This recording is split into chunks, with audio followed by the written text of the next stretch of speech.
Olá, gente, vamos lá para mais uma aula de patologia geral, agora com o tema processos inflamatórios, comigo, professora Elvia. Então, o que vocês entendem por inflamação? Inflamação nada mais é do que uma resposta protetora do organismo que vai envolver células do hospedeiro, vasos sanguíneos e proteínas, principalmente.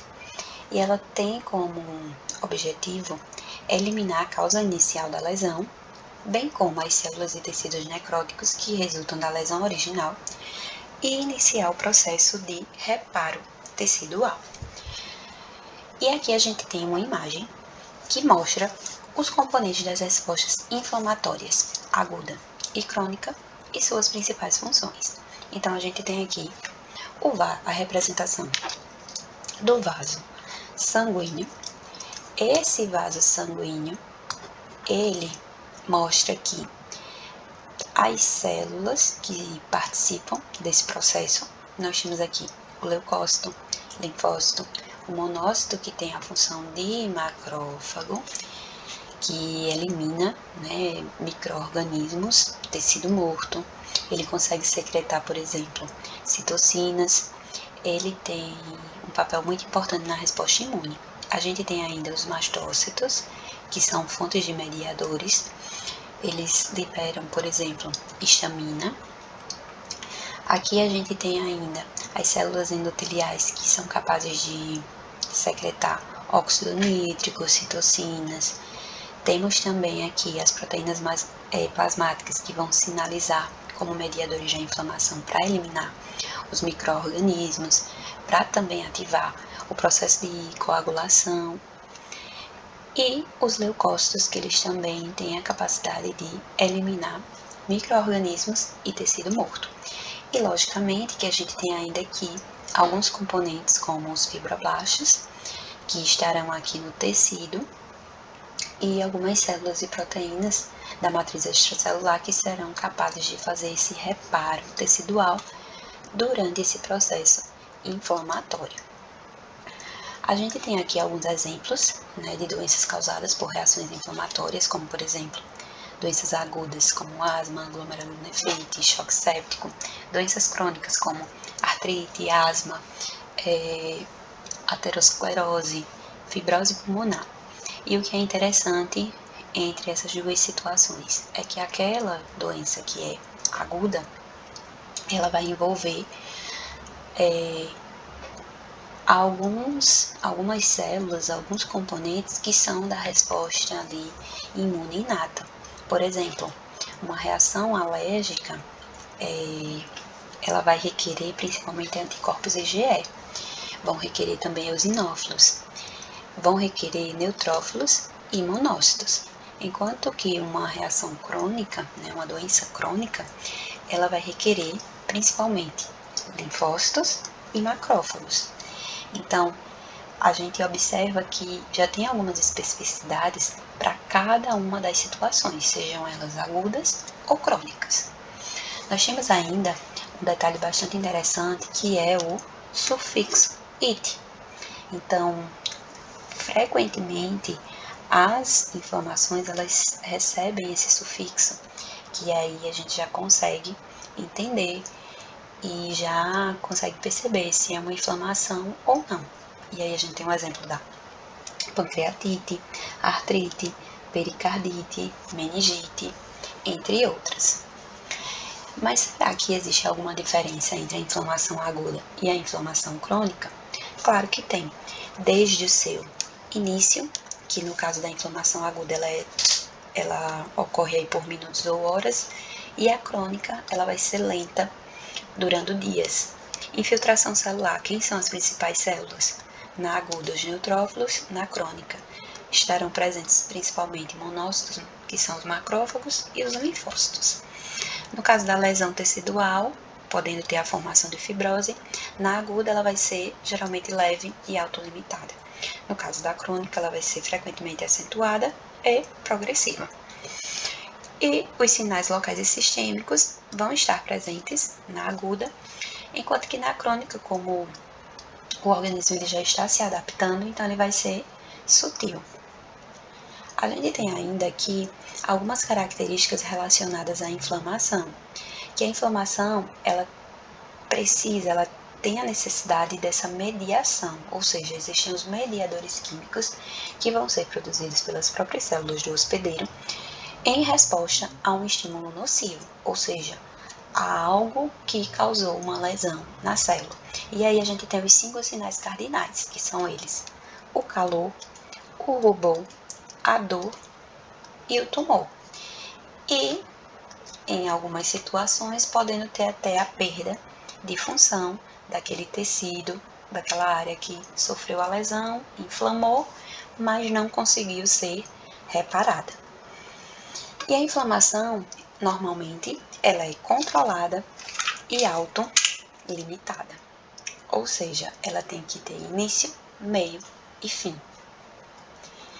E aí a gente tem alguns destaques históricos. Por exemplo, em 3000 a.C. já era evidenciado que acontecia algo de estranho no organismo, mas ainda não se sabia-se como denominar. Quando foi em 1793, o cirurgião escocês John Hunter, ele evidenciou que a inflamação ela não era uma doença. Podem haver sim doenças inflamatórias, mas que nem toda inflamação ela pode ser considerada como uma doença. Em 1880, o biólogo russo L. Metchnikoff, ele percebeu que existia um processo extremamente importante durante o processo de inflamação, que era a fagocitose, ou seja, que havia uma limpeza de resíduos que iam ficando ali no tecido e que precisariam ser retirados. E isso era o processo chamado de fagocitose, realizado pelos macrófagos. Mais tarde, o Sir Thomas Lewis, ele percebeu que existiam substâncias químicas que eram capazes de promover aquela resposta à lesão. Então, elas conseguiam mediar as alterações vasculares que aconteciam durante a inflamação. E quem são essas substâncias químicas? São os mediadores químicos, tais como citocinas, histaminas, entre outras, que estarão sendo secretadas para que as células de defesa elas aumentem em quantidade, sejam recrutadas e possam estar presentes na área da lesão, onde está ocorrendo a lesão, onde ocorreu, na verdade, a lesão, e está ocorrendo o processo inflamatório. A resposta inflamatória ela conta com os 5 R's, que são reconhecimento do agente lesivo, recrutamento dos leucócitos, remoção do agente, regulação da resposta e a resolução ou reparo tecidual. E aí a gente vai para um tópico bem importante e interessante, a inflamação aguda. A inflamação aguda, ela tem 3 pontos principais, relacionados ao vaso sanguíneo. O vaso sanguíneo, para que as células de defesa elas consigam sair, é necessário que haja uma vasodilatação. Com essa vasodilatação, vai ocorrer um extravasamento e deposição de líquido e proteínas plasmáticas. Então, o vaso ele dilata, ele expande o seu leito e ele acaba fazendo com que haja a migração, de neutrófilos, de líquido para aquela região onde houve a lesão. E são características extremamente importantes, porque se não há essa vasodilatação, a saída dessas células e desse líquido que é importante para o processo para o processo inflamatório, vai ficar mais difícil de ser controlado. Nós temos ainda os estímulos para a inflamação aguda, que seriam as infecções, o próprio trauma, a necrose tecidual, corpos estranhos, reações imunológicas, que contribuem para o processo de produção da inflamação, ou seja, o processo inflamatório. Aí nós temos ainda os sensores de micro-organismos, Quem são esses sensores, né? Nós temos aí receptores ao longo da membrana plasmática. Esses receptores, eles conseguem identificar partículas ou o próprio micro-organismo e fazer com que ele adentre a célula. E aí, uma vez que isso acontece, ele vai conseguir se multiplicar ou ele vai fazer com que haja ali um recrutamento de células de defesa. Que aí a gente tem como um ponto bastante importante e interessante, que são os receptores do tipo TOL, que seriam esses receptores aqui, que eles conseguem reconhecer que tem um agente externo. Nós temos ainda aqui outra situação que é o inflamossomo. O que é isso? A célula ela acaba se tornando um aparato.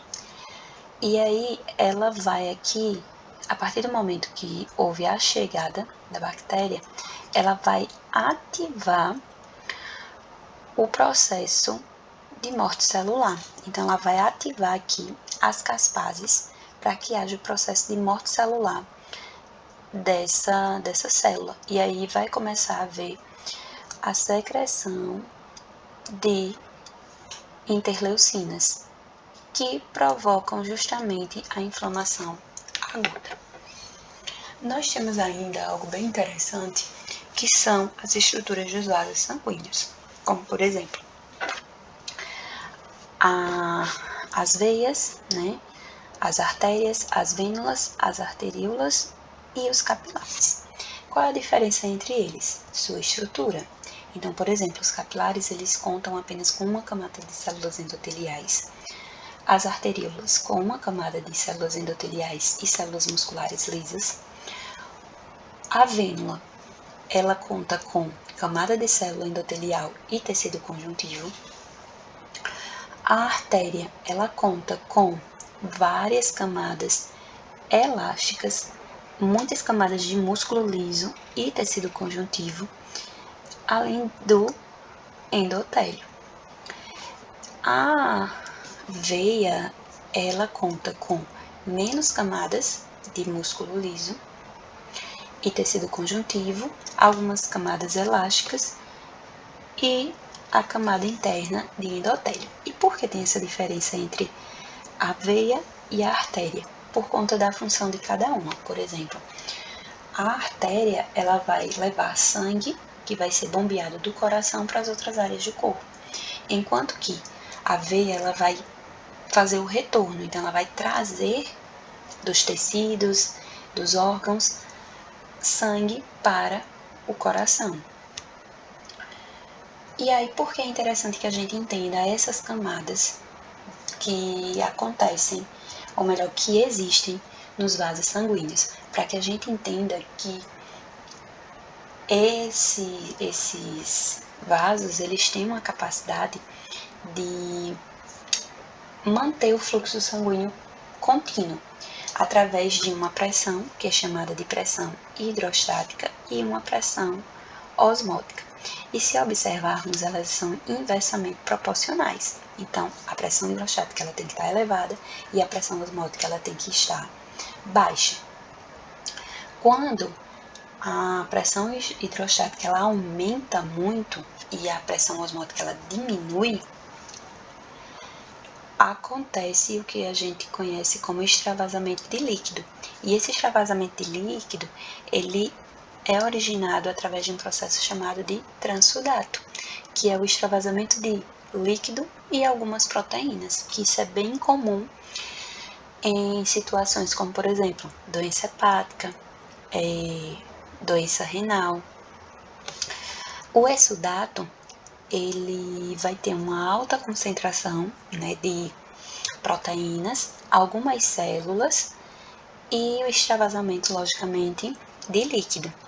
Então, com esse extravasamento de uma alta quantidade de líquido, ele vai trazer consigo também os leucócitos e alguns eritrócitos. Mas e aí? Qual seria de fato a diferença entre um exsudato e o transsudato? Seria a sua composição. Exsudato, líquido, proteína e algumas células. Transsudatos, apenas líquido e poucas proteínas. A gente tem ainda algumas alterações vasculares que incluem alterações no fluxo e no calibre dos vasos, aumento na permeabilidade vascular e resposta dos vasos linfáticos. Aqui a gente tem uma demonstração das alterações que acontecem no fluxo e calibre dos vasos sanguíneos. Nós temos a primeira imagem aqui, que mostra um vaso sanguíneo com seu calibre normal. Aqui ele com uma vasodilatação, então aumentou o seu lumen aqui, né? O calibre, na verdade, desse vaso. E uma vasoconstrição há o quê? Uma redução aqui do seu calibre. Em relação ao aumento da permeabilidade vascular, o que vai acontecer? Vai ter ali a retração, ou seja, o afastamento das células endoteliais e vai ter a migração das células de defesa de dentro para fora do vaso. Caso ocorra uma lesão nas células endoteliais, as células de defesa elas vão ficar aderidas à parede do vaso e elas não vão conseguir migrar. Isso é muito comum em situações de queimaduras e toxinas microbianas. Aqui a gente tem outra situação que são as respostas dos vasos linfáticos. Então, na inflamação, o fluxo linfático ele pode ser aumentado para ajudar a drenar o fluido do edema que está sendo provocado, que se acumula devido ao aumento da permeabilidade vascular. Porém, os vasos linfáticos eles podem sofrer inflamação também, que aí elas são denominadas de linfagite. E os linfonodos de drenagem eles são denominados de linfadenite. Então, esses dois componentes do sistema linfático, eles também podem sofrer aí inflamação. Aqui a gente tem o mecanismo de migração dos leucócitos através dos vasos sanguíneos. Então, a gente tem aqui, por exemplo, o processo de saída de um leucócito de dentro do vaso para fora dele. E aí é importante que a gente observe que para que haja essa saída é necessário que haja a marginação, o rolamento e a adesão desses leucócitos. Mas como é que eles vão ser atraídos para fora do vaso sanguíneo? Eles vão ser atraídos através do processo de quimiotaxia, ou seja, liberação de mediadores químicos. E aí a gente tem aqui o exemplo, o leucócito, ele vai rolando até encontrar aqui, receptores. Esses receptores se ligam aos ligantes que tem na superfície da célula, e aí eles vão rolando até chegar a uma região onde tem uma retração. E aí o que acontece? Essa célula ela consegue migrar de dentro para fora do vaso e ela consegue aqui, fazer um processo de eliminação, né, desses micro-organismos. O macrófago, ele faz o processo realmente de fagocitose e o neutrófilo, ele consegue aqui destruir o micro-organismo. E quanto mais quimiocinas elas estão sendo liberadas, mais leucócitos eles vão aqui chegar em maior quantidade. Então, quanto mais citocinas vão sendo secretadas, mais leucócitos vão passar aqui de dentro do vaso para fora dele, para a região onde tem a lesão, onde está acontecendo, na verdade, a lesão. E aí, a ativação dos leucócitos. como que ela acontece ou para que ela acontece? Ela acontece principalmente para a fagocitose, para destruir e degradar os micro-organismos já fagocitados. Então, ela faz uma limpeza ainda de algum resíduo que esteja ocorrendo, ou então ela pode emitir ali armadilhas. E aí a gente vai ver isso daqui a pouco. Em relação à fagocitose, né, a gente tem aqui um esquema que seria basicamente aqui a membrana plasmática, todos os receptores que tem na membrana plasmática. Cada receptor ele tem ali uma afinidade por uma estrutura diferente, seja um micro-organismo ou não, ou apenas aqui, no caso, mediadores químicos, para que seja ativado o processo, por exemplo, de quimiotaxia. Quanto mais quimiocina está sendo liberada, vai fazer com que haja a atração por mais células de defesa, então elas vão conseguir migrar para os tecidos. Em relação aos receptores, o que é que eles vão fazer? Eles vão ampliar a resposta inflamatória. Por quê? Porque quanto mais metabólitos estão sendo produzidos, mais mediadores estão sendo produzidos, é porque tem algo de estranho, tem algo causando uma lesão no organismo.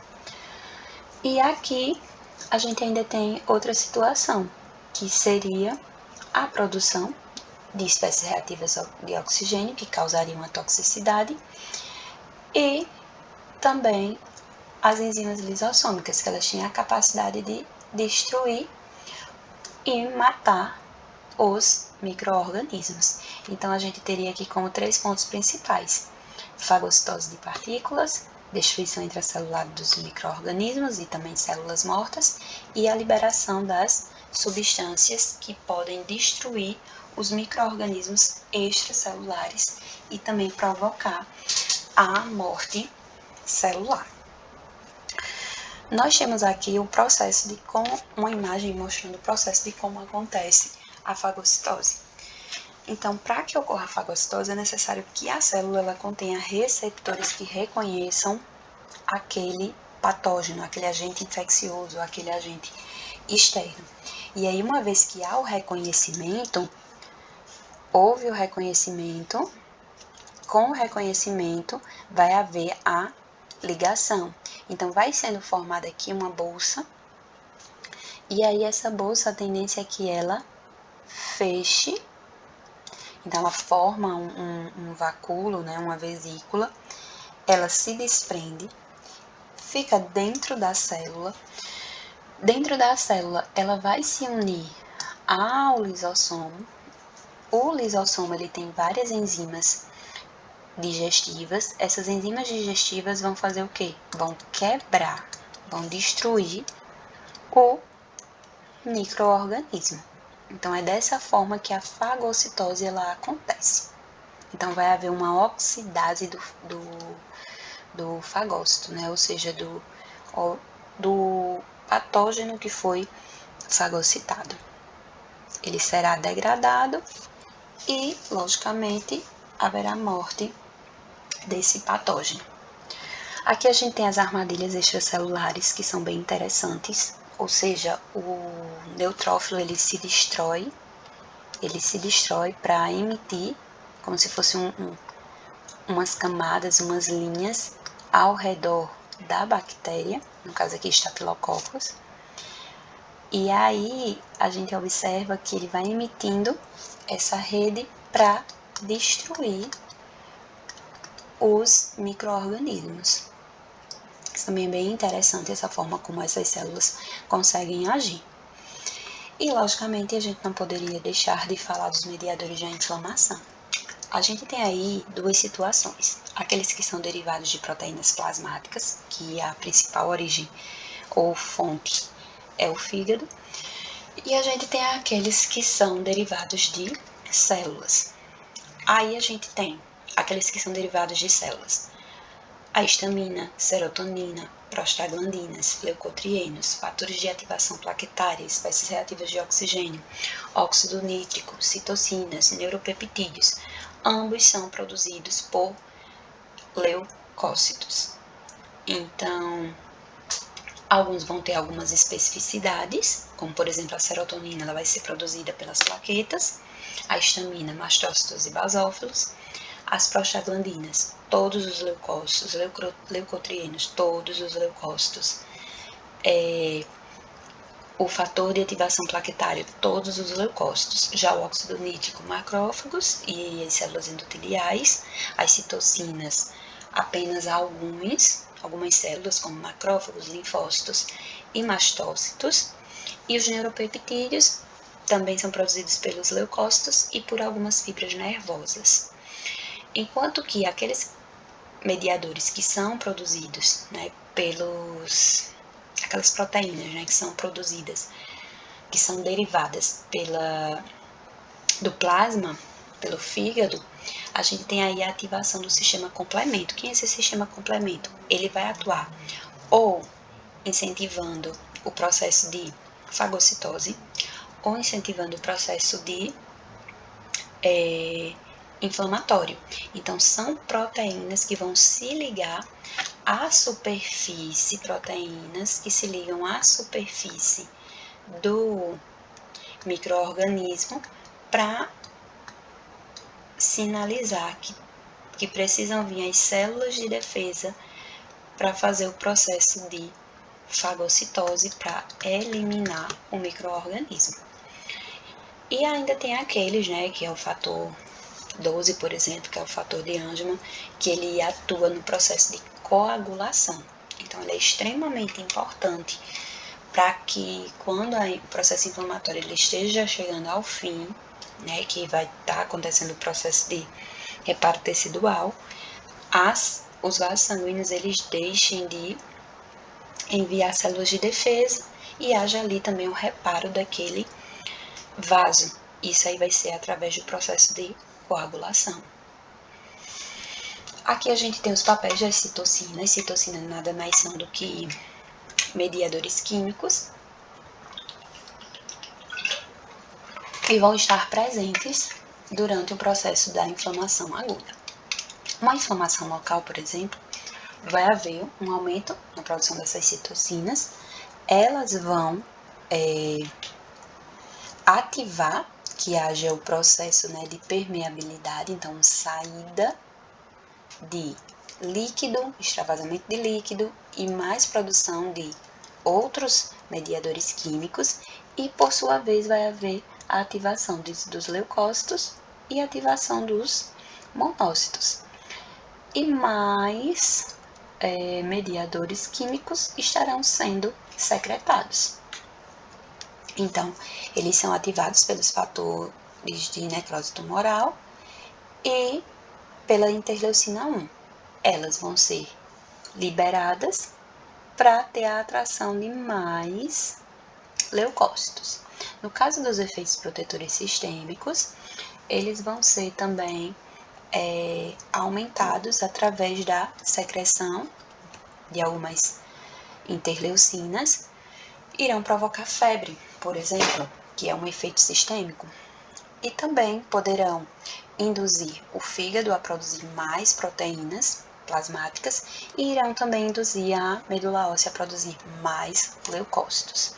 Outra situação também que poderia acontecer como um efeito patológico, o coração ele poderia entrar em débito cardíaco, poderia haver aqui a formação de trombo, uma vez que a coagulação ela não estivesse adequada, ou até mesmo o músculo esquelético ele poderia, né, no caso de resistência à insulina, ele poderia também entrar em colapso e não conseguir haver a absorção aqui da insulina.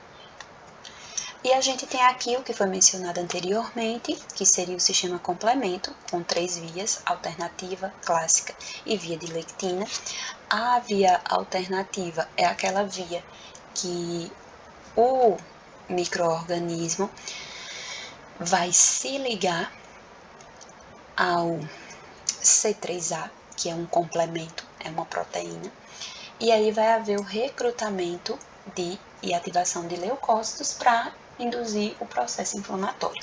A via clássica ela vai induzir e vai ter a ligação também com anticorpos e vai haver também um processo de indução de fagocitose. Já a via de lectina haverá, na verdade, um ligante de mannose, que aí eles vão formar um complexo de ataque à membrana para fazer a destruição do micro-organismo. E com a destruição do micro-organismo, isso aqui poderia sim ser acompanhado de um processo inflamatório e também a fagocitose, mas a tendência aqui é que haja esse complexo para que ele se ligue ao micro-organismo e é como se ele fosse uma bomba, e aí ele explodisse e degradasse aqui o micro-organismo. E logicamente que depois vai vir um fagócito e vai fazer toda a limpeza desse micro-organismo aqui, desses resíduos de fragmentos de micro-organismo. E aí a gente vai para alguns tipos de inflamação. Nós temos a inflamação serosa, que ela acontece principalmente com a exsudação de fluidos, com poucas células nos espaços criados pela lesão celular ou em cavidades corporais revestidas de peritônio, pleura e pericárdio. Então, aqui seria a região onde tem a inflamação serosa, ou seja, com alta quantidade de fluidos. A gente tem ainda aqui outro tipo de inflamação, que é a inflamação fibrinosa, que a gente tem um exemplo aí da pericardite fibrinosa, onde há uma grande quantidade de fibrina no pericárdio. Essa fibrina, ela tem a capacidade de acumular, uma vez que ela não está sendo o quê? Recrutada. E por que ela não está sendo recrutada? Porque o processo de coagulação, ele não está ocorrendo. Então, a fibrina, ela aumenta em quantidade quando o processo de coagulação, ele está defeituoso. Então, isso é muito comum que aconteça na região, né, do pericárdio, por conta do grande fluxo sanguíneo. Nessa imagem aqui, a gente consegue observar uma estrutura sem núcleo de células. Por quê? Porque aqui tem um acúmulo de fibrina no tecido, e se tem muita fibrina, não vai ter célula. E se não tem célula, logicamente que não haverão o núcleo das mesmas. Aí a gente tem ainda outro tipo de inflamação, que é a inflamação purulenta ou supurativa, com a presença de abscesso. Nessa inflamação haverá uma produção de pus, que aí é um exsudato constituído por neutrófilos, resíduos liquefeitos, de células necróticas e o próprio fluido de edema. Já os abscessos, eles são coleções localizadas de tecido inflamatório purulento. Então, ele contém esses componentes que foram mencionados. Um exemplo de inflamação supurativa é a apendicite aguda. Outro exemplo aqui é um pulmão com broncopneumonia. Então, ele poderia ter aqui o acúmulo de pus, muita secreção sendo formada devido à broncopneumonia, e aqui a gente teria a estrutura, a imagem de como fica o pulmão com o abscesso, ou seja, com um grande acúmulo aqui de células e de fragmentos de células necrosadas também. Outra situação que é bastante importante de se entender é que no processo inflamatório a tendência é que haja um reparo tecidual. Quando esse reparo tecidual ele não ocorre, então quer dizer que houve a perda de células, e com essa perda de células elas vão se desprender, e o reparo tecidual aqui, ele não vai ocorrer. Se ele não ocorre, então aqui vai ficar um espaço limpo, vazio, formando o que a gente conhece como cratera. E essa cratera aqui, ela não vai ser mais preenchida de tecido. Isso é muito comum em úlceras por pressão, em úlceras duodenais. Então, em regiões de tecido onde há uma grande perda que não há sua reparação. E aqui a gente tem os resultados da inflamação aguda. Se não há resolução, ela passa a ser uma inflamação crônica. Essa inflamação crônica, ela vai ali passar por um processo, ela vai cicatrizar e ela pode ter a formação de fibrose. A fibrose nada mais é do que uma cicatrização com perda de função. Então, o acúmulo de células, elas vão enrijecer e vão formar uma cicatrização fibrótica ou cicatriz fibrótica, rígida, enrijecida, com células não funcionais. E aí a gente tem a inflamação crônica. A inflamação crônica é aquela inflamação de longa duração ou de duração prolongada. Ela ocorre principalmente por infecções persistentes e doenças de hipersensibilidade. A gente tem como característica também exposições prolongadas a agentes potencialmente tóxicos, tanto exógenos quanto endógenos. Então, é algo que o nosso próprio organismo pode produzir, como também pode ser algo que a gente pode se expor, pode inalar, pode ingerir. E quanto às características morfológicas, haverá uma grande quantidade de células mononucleares, que são macrófagos e linfócitos, destruição tecidual e várias tentativas de reparo. Aqui a gente tem a diferença entre uma inflamação crônica e uma inflamação aguda. A gente percebe já pela quantidade de células. Então, aqui tem muitas células na inflamação aguda, mas nada se compara a essa região aqui de inflamação crônica, onde há um grande acúmulo. É como se fosse um ponto específico de acúmulo de células durante o processo inflamatório. Então, há um recrutamento maior de células de defesa, e as células serão aquelas, as mononucleares, linfócitos e macrófagos. A gente tem ainda aqui, de onde que vem, né, esses fagócitos mononucleares? Eles são produzidos na medula óssea, através das células tronco, e eles são produzidos também desde a formação do embrião, ainda no saco vitelino. Então, eles já são produzidos desde sempre e são extremamente importantes para a promoção da defesa do organismo. Quando ele não está ativado, o seu núcleo ele é bem mais avantajado. Quando ele está ativado, a gente observa que o núcleo ele fica menor, porque requer aqui um processo enzimático mais intenso para a célula. Então, o núcleo ele dá uma enrugada para dar espaço aqui ao processo de fagocitose. Aqui nós temos, né, as células e os mediadores da inflamação crônica. Quem são eles? Vamos observar aqui quem é positivo e quem é negativo. O macrófago, quando ele é ativado, classicamente, ele vem aqui, para a função de fagocitose ou inflamação, quando ele é ativado pelo interferon gama ou por micro-organismos.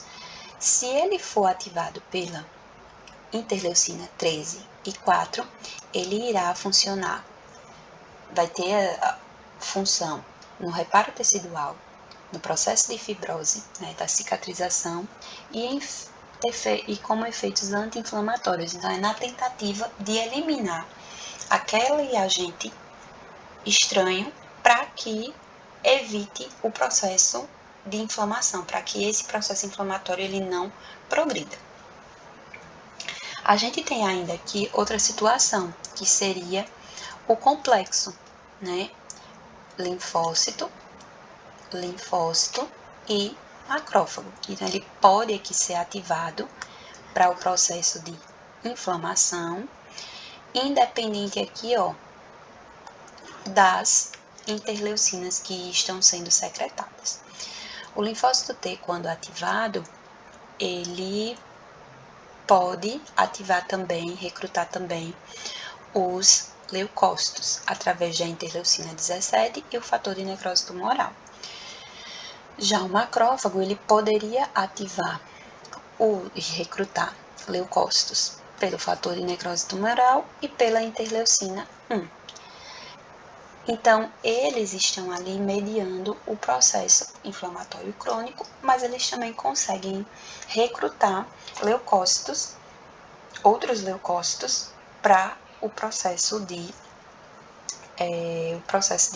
inflamação, processo inflamatório. Além disso, aqui a gente tem os leucócitos.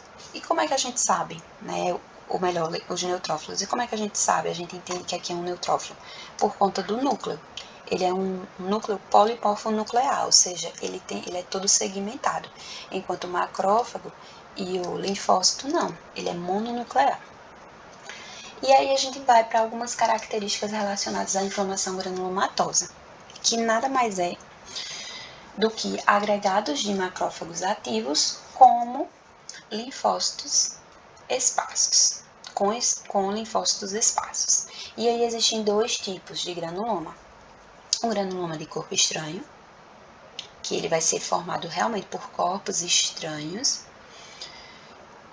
e os granulomas imunes, que aí eles são causados por uma variedade de agentes capazes de induzir uma resposta imunológica mediada por células T, ou seja, vai ter a presença de células T mediando essa resposta.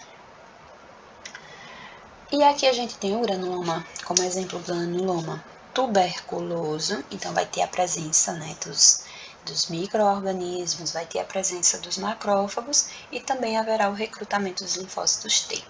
Hanseníase, né, que é a causada pela lepre, ou antes conhecida como lepra, também aqui, ó, com formação de granuloma. Sífilis, formação de granuloma. Outra bactéria também que causa aí granuloma no tecido. E a gente tem aqui uma doença inflamatória intestinal, uma doença autoimune, com formação também de granulomas, que é a doença de Crohn. E, para finalizar, a gente tem os efeitos sistêmicos, como por exemplo a febre, a leucocitose e os níveis plasmáticos elevados de proteínas. Então, a febre, por exemplo, ela é caracterizada pela elevação da temperatura corporal, que pode variar entre 1 a 4 graus, a depender da substância que está induzindo. Então, a febre nada mais é do que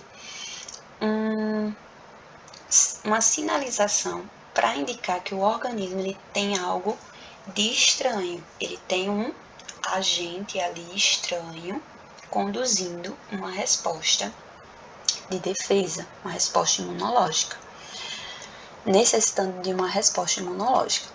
A gente tem aí a leucocitose, que seria o aumento, né, da quantidade de células durante a reação inflamatória, especialmente durante as infecções bacterianas.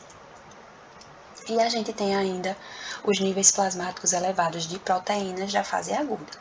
Então, haverá aí um aumento na concentração de algumas proteínas que vão fazer com que o organismo ele esteja ali sinalizando que é necessário um cuidado.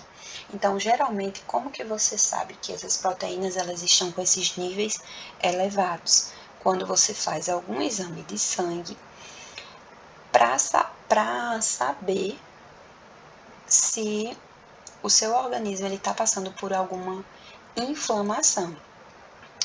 E aí, isso vai indicar que o organismo ele está passando por uma fase aguda inflamatória. Mesmo que independente, né, se essa fase aguda ela está durante uma inflamação crônica ou durante uma inflamação aguda. E no geral a gente tem 3 proteínas que são extremamente ativas e importantes e que acumulam, que é a proteína C reativa, o fibrinogênio, que ele participa ali, essa é uma macromolécula que ela é extremamente importante, porque a quebra dela vai resultar em fibrina, que ajuda no processo de coagulação, e a proteína amiloide sérica, que ela tem como função essa resposta imune, e ela vai aumentar em quantidade para sinalizar que o organismo ele precisa ali recrutar mais células de defesa. Esses são os efeitos sistêmicos durante o processo, durante os processos inflamatórios.